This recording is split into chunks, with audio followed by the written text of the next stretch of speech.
Hey, I'm Len Vinci with Humminbird Electronics and Future Pro Tech Live, bringing you the up-to-date, state-of-the-art electronics know-how from A to Z. First, we'll talk about the introduction to Sonar. Over the last several years, Sonar has come leaps and bounds in technology and innovation, and some of the biggest things have been color, resolution, screen size, and power. These are all key factors in making your marine electronics, whether they're on the console or on the bow, perform the way that you want them. Let's break it down. Color. Color is a breakdown these days which is very different from what we've seen in the past in monochrome screens. It identifies densities. Objects. These kind of objects are what we call reflectors or reflectants. That could be plankton, they can be logs, they could be trees, they could be weeds, they can be rocks, they could be fish or bait. Every one of those little reflectants in the water remits a signal back to the unit and draws this nice beautiful thing on our screens like that. It shows us exactly what it is, especially in 2D. So color identifies those objects much better.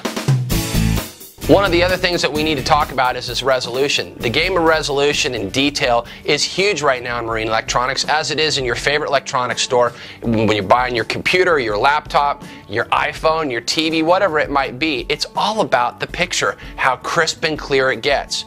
Back in the early days of marine electronics, when resolution and pixel ratings were very low, a lot of people thought they were never even seeing fish on the screen, but little did they know that if they bumped up the resolution and the HD, which is a very big popular pop word right now in our industry, now those images are starting to show fish that are belly to the bottom that you never thought existed.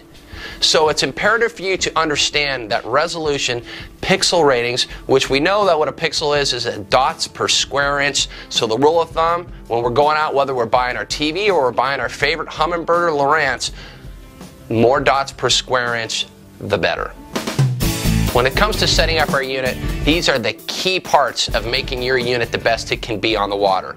Sensitivity or gain, upper range and lower range, and chart speed. We could talk all day long about different depth alarms and fish alarms and that, but these are the keys for you to understand. If you have these things adjusted, they should take only seconds. And throughout the day, you might have to do that, but it makes your unit on its top game to perform the best it can do.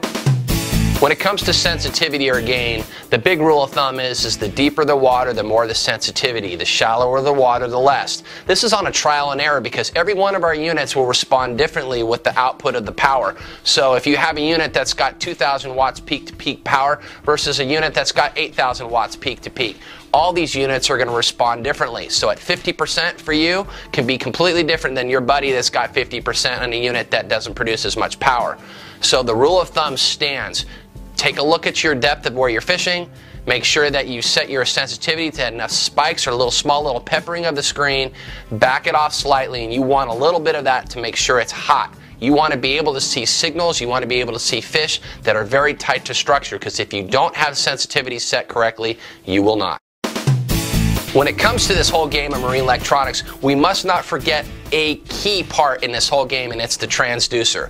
That is that piece to the pie that is hooked up to your monitor that either is put onto the transom, it is actually epoxied to the hull in the back of the transom, or put onto your electric motor. So many different configurations of a transducer, but it's important for you to understand what transducer you're currently using and why.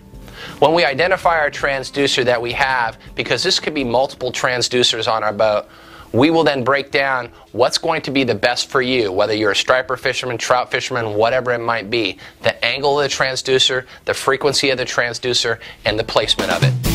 Hi, my name is Tishambe Moore with Navionics, and I'm here with Future Pro Tour Tech. Today we're going to be talking about a number of things that are going to help you out on the water. Chapter 1. Precious data. You know, we get a lot of questions about how to update the data on your Navionics charts.